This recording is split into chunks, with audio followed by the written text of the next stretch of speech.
Elimu kwanza kabla ya kusema na kutenda. Lakini sisi kwa kusahau lengo ambalo Allah subhanahu wa ta'ala ametuumba kwalo imetufikisha huko, tunasahau ya kwamba Allah subhanahu wa ta'ala ametuumba ili tumwabudu, hajatuumba ili tumtafutie pesa. Na ndiyo maana Allah subhanahu wa ta'ala hataki chochote kutoka kwetu. Yeye ni kitu kimoja tu anachokihitaji, anahitaji mimi na wewe tunyenyekee kwake, tumwabudu yeye peke yake, kama alivyosema katika suratu Adh-Dhariyat aya nambari 56.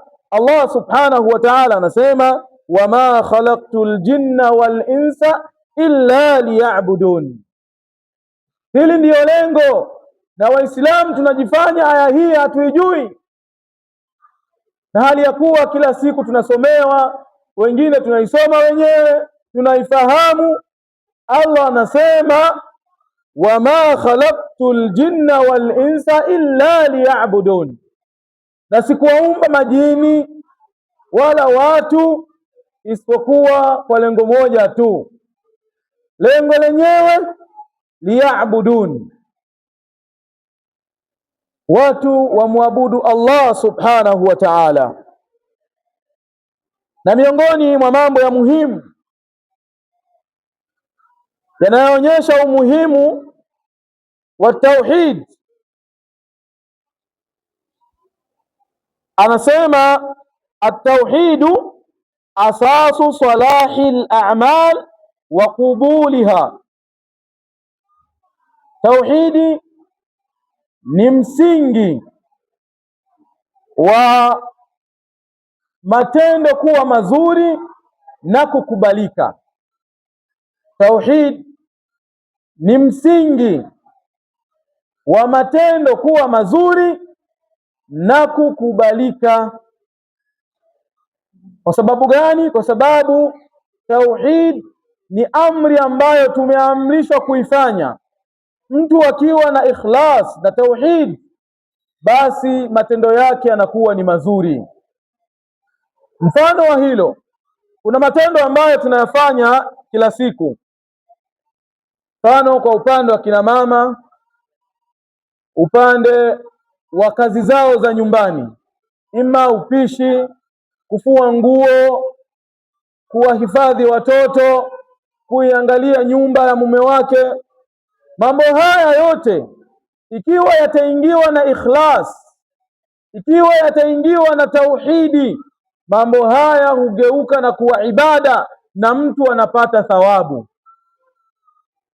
Lakini yakiwa yako nje ya tauhidi, yanakuwa ni ada. Kuna watu wanafua nguo kwa kutukulia ni maisha ya kawaida ya ndani ya nyumba. Yeye ni mwanamke, kazi zake atafua nguo, kwa kutukulia yeye kazi zake anapika, lakini anashindwa kujua ya kwamba kitendo chake hicho cha kupika anaweza kukigeuza kikawa ni sadaka na akapata thawabu.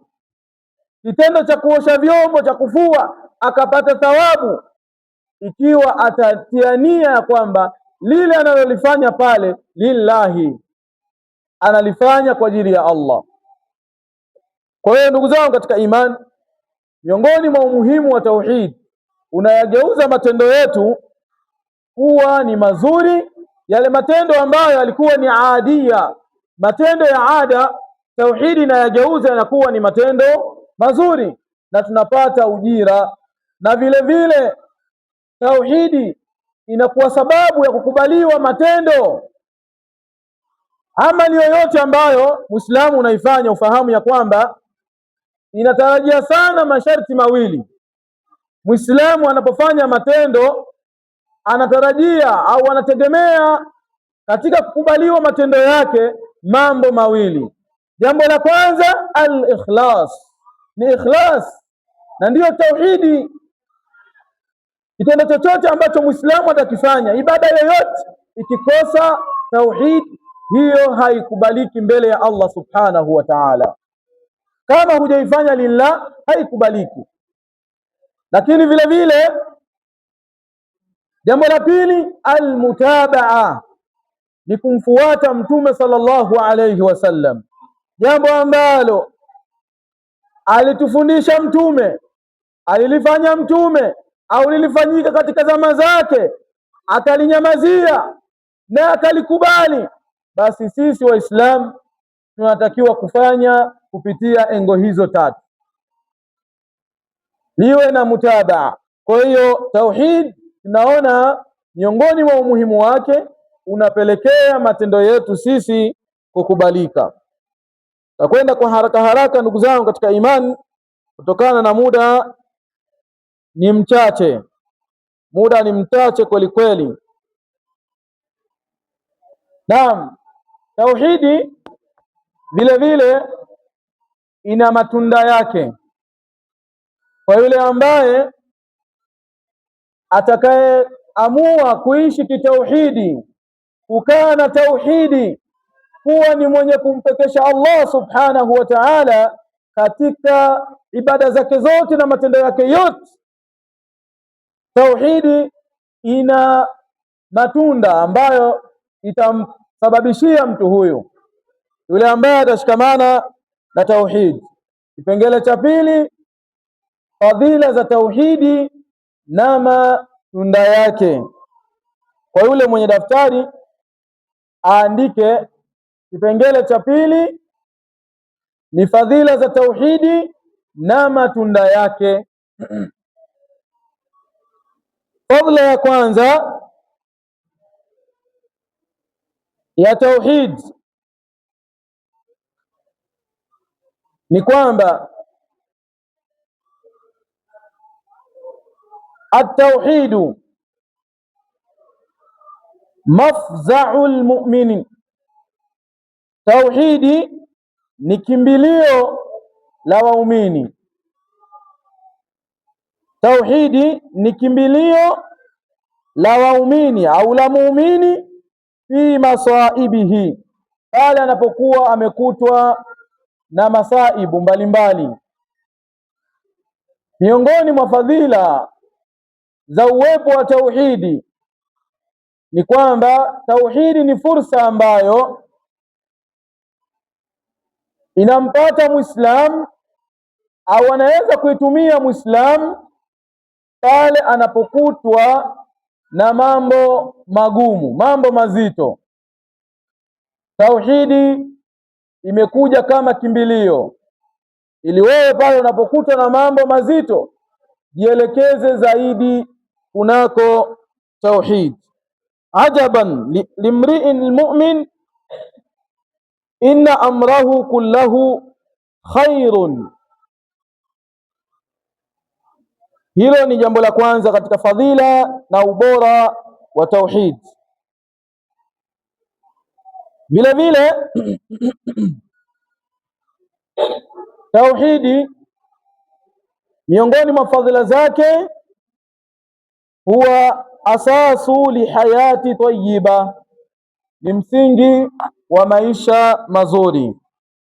Miongoni mwa fadhila zake tauhidi ni msingi wa maisha mazuri. Yani ukiwa na tauhidi wewe utakuwa na maisha mazuri, kama alivyosema Allah subhanahu wa ta'ala katika suratu Nahli aya nambari 97. Allah subhanahu wa ta'ala anasema, man amila salihan min dhakarin au untha wa huwa mu'min falanuhyiyannahu hayatan tayyiba.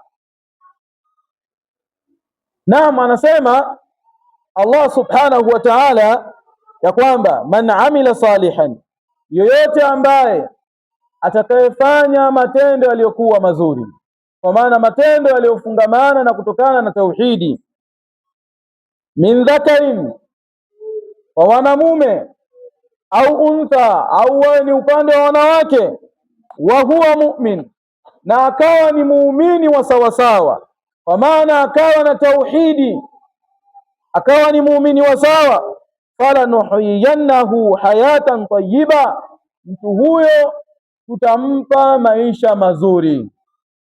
Kwa hiyo ukifanya kitendo chochote ambacho ni cha kheri, hali ya kuwa na wewe ni muumini, na wewe ni muwahid, na wewe ni mtu wa tauhidi, basi tarajia kutoka kwa Allah subhanahu wa ta'ala, kutokana na tauhidi yako, kupata maisha mazuri. Naam, kipengele cha tatu, baada ya vipengele viwili kuisha, kutokana na muda hapa nimeshagongewa meza. Kipengele cha kwanza tulitizama umuhimu wa tauhid au sehemu ya tauhidi katika maisha ya Muislamu. Kipengele cha pili ni fadhila za tauhid, fadhila za tauhid. Kipengele cha tatu, nawaqidhu tauhid, vitu ambavyo vinaitengua tauhid, vitu ambavyo vinaitengua tauhid. Na vitu hivi vimegawanyika katika sehemu mbili. Kuna ambavyo almukhrijatu min almilla, kuna ambavyo mtu akivifanya vinamtoa kabisa moja kwa moja kwenye Uislamu, vinatengua tauhidi yake na moja kwa moja anakuwa si Muislamu, na kuna ambavyo vinapunguza ile kamal, ule ukamilifu wa tauhid. Naam, miongoni mwa vitu ambavyo vinaondosha kabisa, vinaitengua tauhidi ya mtu, vinaondosha uumini wa mtu, ashirkul akbar, ni shirki kubwa. Ashirkul akbar ni shirki kubwa. Na shirki kubwa ni nini? Sarfu ayi naw'in min alibadati lighairi llah, ni kuelekeza shirki kubwa ni kuelekeza ibada ya aina yeyote miongoni mwa ibada kwa yule ambaye si Allah subhanahu wa ta'ala. Shirki kubwa ni kuelekeza aina yeyote ya ibada miongoni mwa ibadat kwa yule ambaye si Allah subhanahu wa ta'ala, kama vile dua, kama vile dua wa shukri na shukurani, kumshukuru Allah subhanahu wa ta'ala. Na hii inatokea sana katika jamii zetu, hasa sisi wa Afrika tunayo sana mambo haya. Wengi sisi huwa tuna mizimu ya kwetu, kama tunavyosema, wengi tuna mizimu ya kwetu, na kuna watu ambao wamechupa mipaka zaidi katika mambo hayo. Wana kila mwaka mmoja wao wanafunga safari, wanarejea majumbani mwao, kule kijijini kwao, kule kuna mababu. Mababu wenyewe wanapatikana kwenye mti, eti ndio wazee wao, ndio sijui mizimu ya kwao, wanakwenda kuaga. Na ndio maana Waswahili wanakamsemo, wanasema ikiwa amekoswa na jambo lolote ambalo linaonekana ni baya, yeye anasema bana, mimi sijatoka hivi hivi nyumbani kwetu, nimeaga. Umeaga wapi? Kumuaga nani? Na kati watu tunaweza tukaondoka bana, unamuaga mama yako nani, lakini hii nimetoka nyumbani nimeaga. Wapi? Umewaga kina nani? Eti amewaaga mababu. Kwa hiyo kuna watu wanaondoka, wanafunga safari, wanakwenda vijijini kwao, wanakwenda kuomba baraka za mwaka mzima ambazo watakuja kuishi hapa mjini kwa mababu. Wataenda watachinja huko, wataomba pale, watalia. Kuna ambao wanachupa mipaka kwenye makaburi, wanakwenda wanaomba, wanalia hapo, yani wanafanya mambo ya ajabu kabisa. Hizi ni katika kufuru, kwa sababu anatakiwa kuombwa yale ambayo ni magumu, ambayo mwanadamu hawezi kuyatoa, hawezi kumsaidia mwenzake. Mambo hayo ni mahsusa peke yake kwa ajili ya Allah subhanahu wa ta'ala, lakini leo tunayasarfisha kwa watu, tunawapa watu. Hayo mambo tuyaache.